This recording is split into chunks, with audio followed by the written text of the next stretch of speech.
Saat ku berdoa di dalam kegelapan, ku memanggil namamu, oh Tuhan.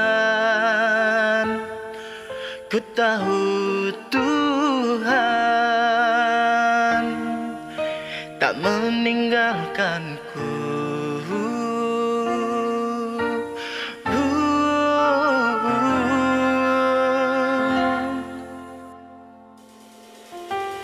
Saat ku sedang kecewa di dunia yang penuh dosa, tiada jalan kembali padanya.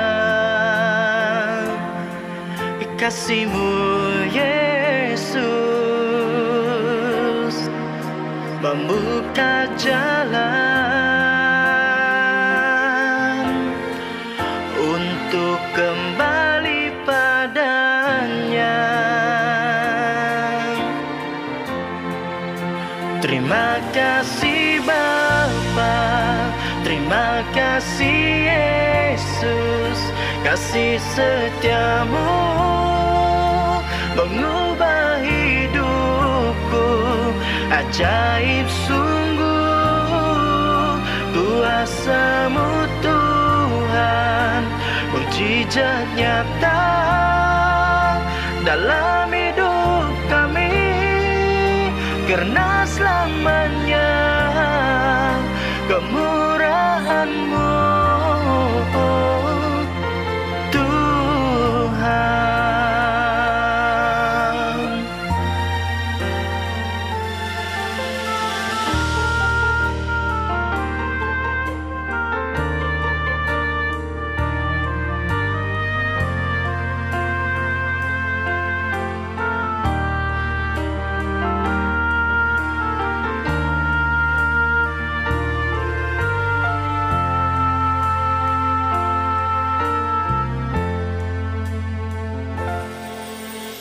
Saat ku sedang kecewa di dunia yang penuh dosa, tiada jalan kembali padanya. Kasih-Mu Yesus membuka jalan untuk kembali padanya. Terima kasih Bapa, terima kasih Yesus, kasih setiamu mengubah hidupku. Ajaib sungguh kuasa-Mu Tuhan, mukjizat nyata dalam hidup kami, karena selamanya kemurahan-Mu Tuhan. Terima kasih Bapa, terima kasih Yesus, kasih setiamu mengubah hidupku. Ajaib sungguh kuasa-Mu Tuhan, mukjizat nyata dalam hidup kami, karena selamanya kemurahan-Mu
Shalom, selamat malam. Selamat bertemu kembali dalam siri kebaktian Suara Belia yang sedang berlangsung sepanjang minggu ini. Pada malam ini Anda bersama dengan saya, Shasha Iniskapius, Belia dari Gereja SDA Lotong, Kota Marudu. Saya ingin mengucapkan terima kasih kepada Jabatan Belia SDA Mission Sabah karena telah memberikan peluang ini kepada saya untuk menyampaikan pelajaran pada malam ini. Walaupun ini adalah pertama kali saya tampil sebagai seorang pembicara, saya bersyukur karena peluang ini dan saya yakin Tuhan akan memberkati saya dan Roh Kudus-Nya. Untuk melanjutkan pelajaran kita pada malam ini, ada baiknya kita berdoa terlebih dahulu. Tuhan, Bapa kami yang bersemayam dalam kerajaan syurga, berkati hamba-Mu yang akan memberikan pelajaran pada malam ini, dan berkati juga orang-orang yang akan mendengar perjalanan nanti. Berkati kebaktian kami agar semuanya berjalan dengan lancar sesuai dengan kehendak-Mu. Terima kasih Tuhan karena Kau telah mendengar dan mensyukur ini. Semua serahkan dalam nama Yesus, Tuhan dan Juru Selamat kita semua. Amin. Pada malam ini kita akan membahas satu pelajaran yang bertajuk harapan dalam kekeliruan. Sebelum itu saya ingin memberikan pertanyaan. Siapa di sini tidak suka dengan benda-benda mahal? Tidak suka menjadi seorang yang terkenal atau tidak suka memiliki sebuah jawatan yang tinggi, dengan arti kata lain memiliki kekuasaan. Pastinya sebagai seorang manusia, apalagi sebagai seorang belia, kita memiliki kecenderungan untuk hidup dengan kehidupan yang mewah, populer, dan juga disegani ramai orang. Sebagai seorang belia, kita cenderung untuk menjadikan diri kita ini seorang yang sempurna untuk dilihat orang lain. Kita berusaha untuk mendandani diri kita agar kita kelihatan cantik atau handsome. Kita suka hiasi diri kita dengan pakaian yang mewah, rantai emas yang berkilat, anting-anting, jam tangan mahal, dan juga mungkin kita memiliki keinginan untuk memiliki kereta yang mewah. Banyak belia sekarang ini, kalau boleh tidak mau ketinggalan zaman. Biasanya kita selalu membanding-bandingkan diri kita dengan orang lain. Sebagai contoh, kalau teman kita potong rambut, kita juga mau potong rambut. Kalau dia ada telepon baru, kita juga mau ada telepon baru. Kalau dia ada 100.000 followers di Instagram, kita juga mau ada 100.000 followers di Instagram. Dan bahkan kalau dia memiliki jawatan yang tinggi, kita juga mau memiliki jawatan yang tinggi, betul? Singkat kata, kita terlalu sibuk untuk menjadikan diri kita ini sempurna secara lahiriah, secara fisikal, secara luaran, supaya orang akan berkata wow ketika mereka melihat kehebatan, kekayaan, serta kecantikan atau kehandsoman kita. Tentu ini adalah impian kita sebagai seorang manusia, apalagi seorang belia, betul? Namun, apakah dengan memiliki semua ini, kita akan merasa puas? Di dalam Alkitab ada seorang tokoh yang memiliki semua ini.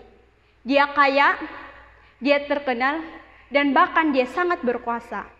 Iya, dia adalah seorang raja, Raja Salomo. Mari kita membuka Alkitab kita di dalam Pengkhotbah 2 ayat 4 hingga 8. Izinkan saya membaca untuk kita bersama-sama sambil Anda juga membuka Alkitab Anda. Aku melakukan pekerjaan-pekerjaan besar, mendirikan bagiku rumah-rumah, menanami bagiku kebun-kebun anggur, aku mengusahakan bagiku kebun-kebun dan taman-taman, dan menanaminya dengan rupa-rupa pohon buah-buahan. Aku menggali bagiku kolam-kolam untuk mengairi, dari situ tanaman pohon-pohon muda. Aku membeli budak-budak laki-laki dan perempuan, dan ada budak-budak yang lahir di rumahku. Aku juga mempunyai banyak sapi dan kambing domba melebihi siapapun yang pernah hidup di Yerusalem sebelum aku. Ayat ini merupakan bukti kehebatan seorang Raja Salomo. Dia kaya, dia terkenal, dan dia berkuasa. Pasti ini adalah impian kita semua, para belia, dan juga para manusia.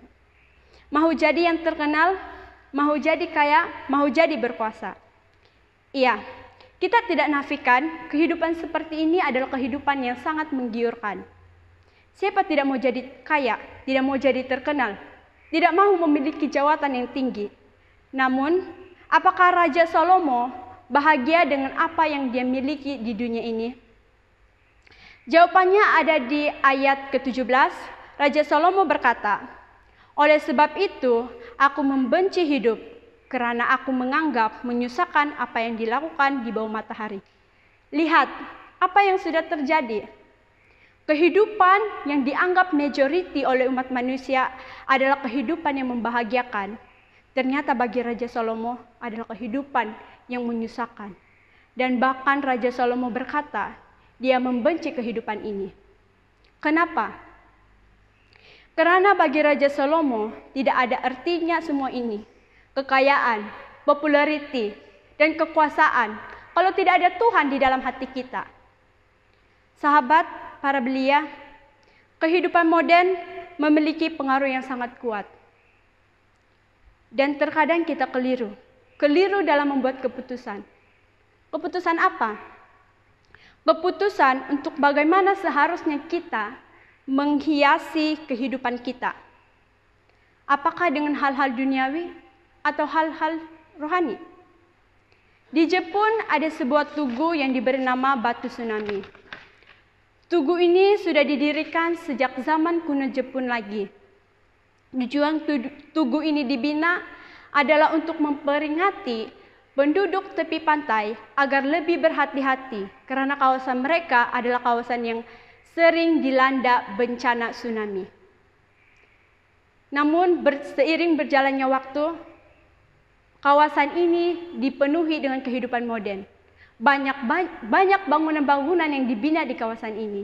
Dan lama-kelamaan, tugu Batu Tsunami ini semakin dilupakan oleh penduduk tepi pantai. Dan kita tahu beberapa tahun yang lalu kawasan ini dilanda bencana tsunami. Dan banyak penduduk yang terkena dengan dampak ini. Ini karena mereka lupa. Lupa dengan amaran yang diberikan oleh nenek moyang mereka sejak zaman kuno lagi. Karena mereka dipengaruhi dengan kehidupan modern di sekeliling mereka. Akhirnya mereka terkena dengan dampak ini. Sahabat belia, kita sekarang ini dikelilingi dengan pengaruh modern di sekeliling kita. Namun dalam hidup kita, kita juga memiliki tugu kuno yang seringkali memperingatkan kita agar jangan sesekali jatuh di dalam dosa. Iya, tugu kuno itu adalah Alkitab.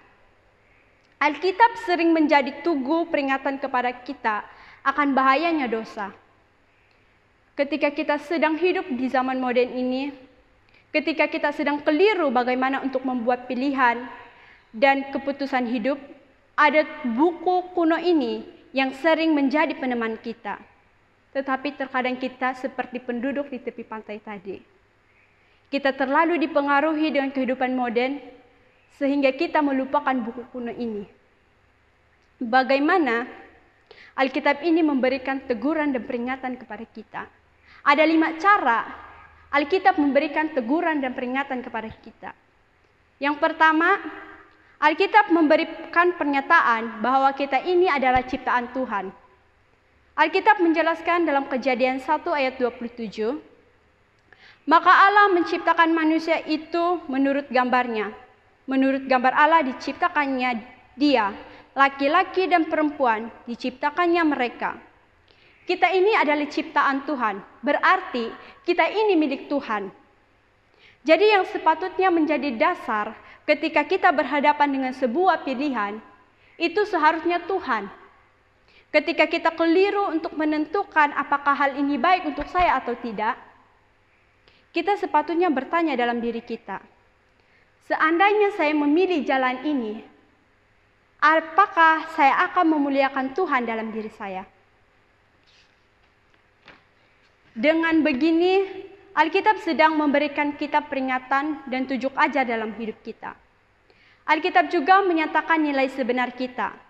Dalam Yohanes 3 ayat 16, karena begitu besar kasih Allah akan dunia ini, sehingga ia telah mengaruniakan anaknya yang tunggal, supaya setiap orang yang percaya kepadanya tidak binasa, melainkan beroleh kehidupan yang kekal.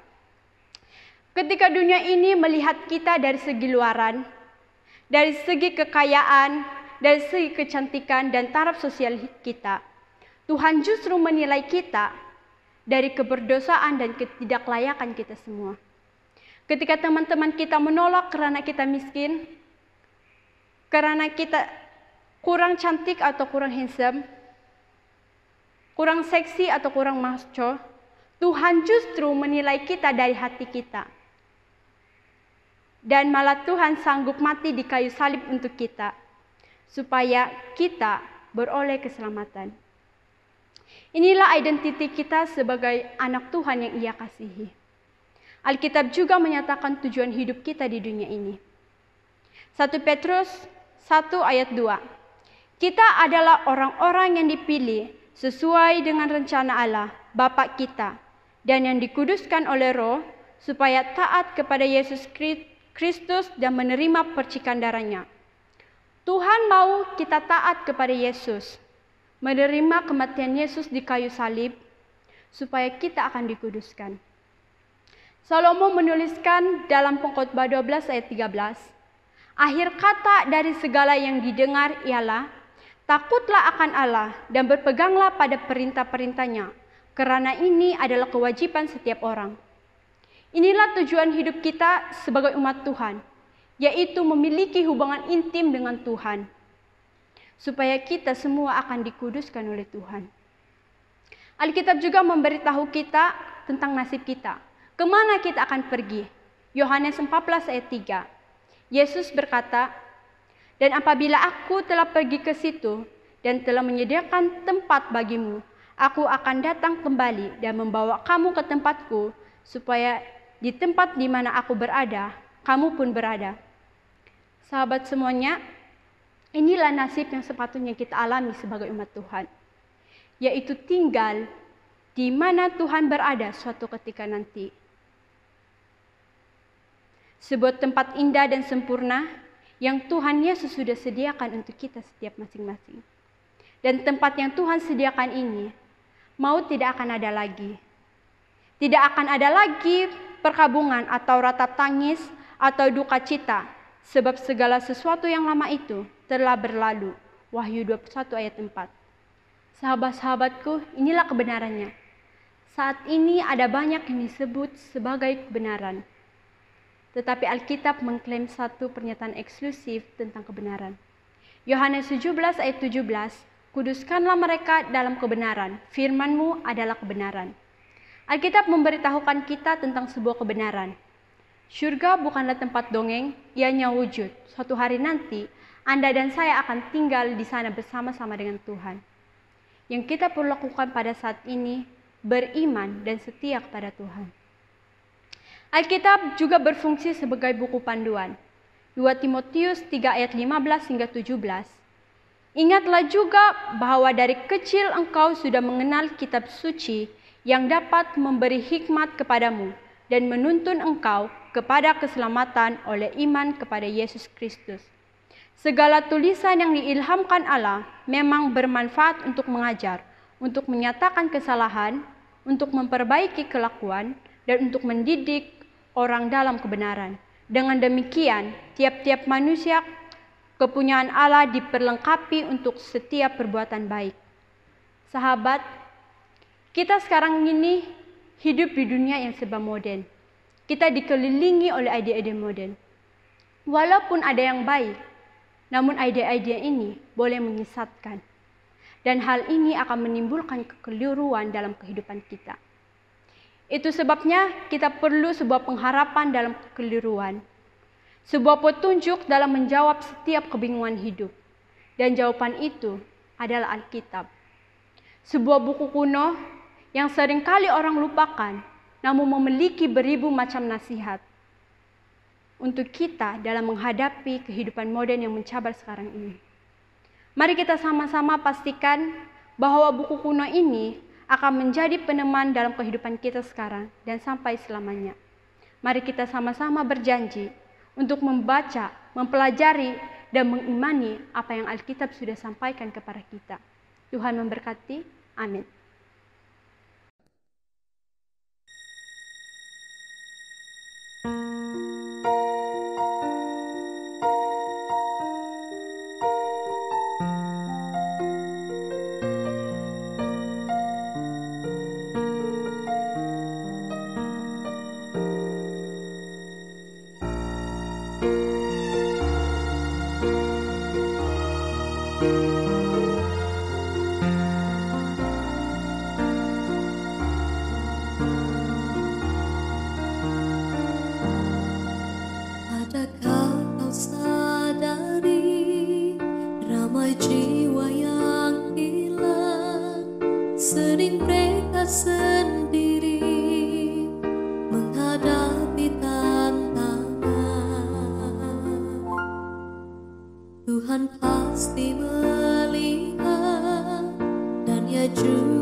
Ia